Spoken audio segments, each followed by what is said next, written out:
राम राम जी सारे ने स्वागत है आप सभी का आपके अपने यूट्यूब चैनल ज्ञान क्रांति NH44 में।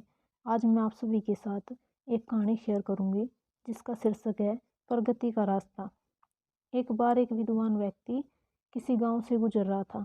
तभी उसे याद आता है कि उसके बचपन का एक मित्र इसी गांव में रहता है। उसने सोचा क्यों न मित्र से मिलता चलूं। वह मित्र से मिलने के लिए उसके घर जाता है, लेकिन उसने देखा कि मित्र बहुत ही ज़्यादा गरीबी और दरिद्रता में रहता है। साथ ही उसके दो नौजवान भाई भी उसी घर में रहते हैं। विद्वान व्यक्ति को घर आए देखकर उसका मित्र बहुत ही ज़्यादा प्रसन्न होता है और दोनों आपस में बात करने लग जाते हैं। बात करते करते शाम हो जाती है और विद्वान ने देखा कि उसके दो भाई घर के पिछले आंगन में जाते हैं, जहाँ पर एक बहुत ही बड़ा फली का पेड़ लगा हुआ होता है। दोनों भाई पेड़ से कुछ फलियाँ तोड़ते हैं और बाजार में बेचने के लिए चले जाते हैं। बाजार में फलियाँ बेचकर कुछ पैसे इकट्ठे हो जाते हैं, जिनसे वो खाने के लिए भोजन ले लेते हैं। दोनों भाई भोजन को लेकर घर आते हैं, लेकिन उस भोजन की मात्रा बहुत कम होती है। चारों व्यक्तियों का पेट उस भोजन से नहीं भर सकता। इसलिए एक भाई ने बहाना बनाया कि उसके पेट में दर्द है और दूसरे भाई ने बहाना बनाया कि आज उसका व्रत है। मित्र और विद्वान व्यक्ति दोनों बैठकर भोजन कर लेते हैं, लेकिन विद्वान व्यक्ति उनकी बात को समझ जाता है और चारों जने सोने के लिए लेट जाते हैं। तीनों भाई सो जाते हैं, लेकिन विद्वान व्यक्ति को रात भर नींद नहीं आती। वह सोचता रहता है कि इनकी गरीबी को कैसे दूर किया जाए।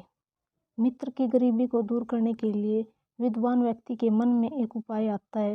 वह रात को कुल्हाड़ी लेता है और मित्र के घर में लगा हुआ फली का पेड़ काट देता है और पेड़ को काटकर रातों रात घर से भाग जाता है।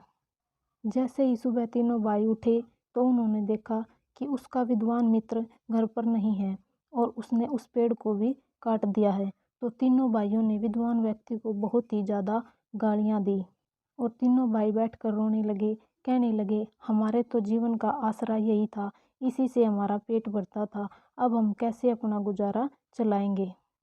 अब तीनों भाइयों के सामने समस्या ये थी कि वो अपना गुजर बसर कैसे करें, क्या काम करें कि जिससे उनका पेट का पोषण हो जाए। अब तीनों भाई भूखे मरते क्या करते।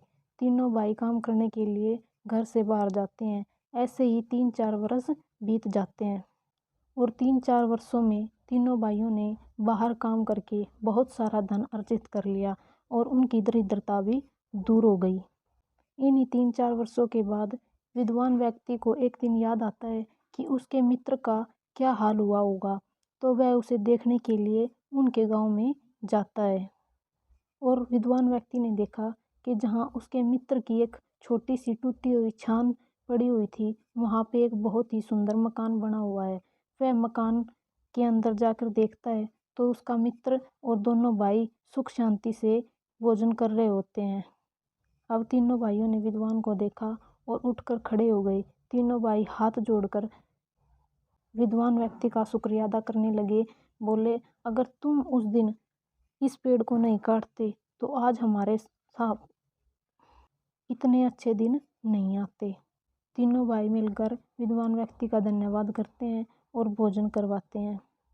तीनों भाइयों ने बताया कि हम तीनों भाई उस पेड़ के आसरे ही अपना जीवन व्यतीत करते थे, लेकिन जैसे ही तुमने उस पेड़ को काटा तो हम बहुत परेशान हुए। हमने मेहनत करनी शुरू की और हम तीनों ने मिलकर बहुत सारा धन कमाया। अब हम लोगों को समझ में आ गया है कि उस दिन तुमने उस फली के पेड़ को क्यों काटा था। जब तक हम किसी के सहारे रहते हैं तब तक हम आत्मनिर्भर होकर प्रगति नहीं कर सकते। जब भी किसी व्यक्ति को किसी प्रकार का सहारा मिलता है तो वह आलस्य में दरिद्रता को अपना लेता है। इसी प्रकार हम सभी के जीवन में बहुत सारे फली के पेड़ लगे हुए होते हैं, जिनको एक झटके में उखाड़ कर फेंक देना चाहिए, जिससे हम आलस्य को छोड़कर मेहनत करें और प्रगति करें। हर व्यक्ति को सफल जीवन जीने के लिए अपने सुविधा क्षेत्र से बाहर निकलना पड़ता है और इसी तरह से मेहनत करके काफ़ी लोगों ने अपने जीवन में बहुत ज़्यादा बड़ी बड़ी सफलताएं अर्जित की हैं। आप सभी को यह कहानी कैसी लगी कमेंट सेक्शन में ज़रूर बताना। अगर वीडियो अच्छी लगी तो लाइक करना, शेयर करना, कमेंट करना। इस तरह की और बहुत सारी कहानियाँ सुनने के लिए आप इस चैनल को सब्सक्राइब ज़रूर करना।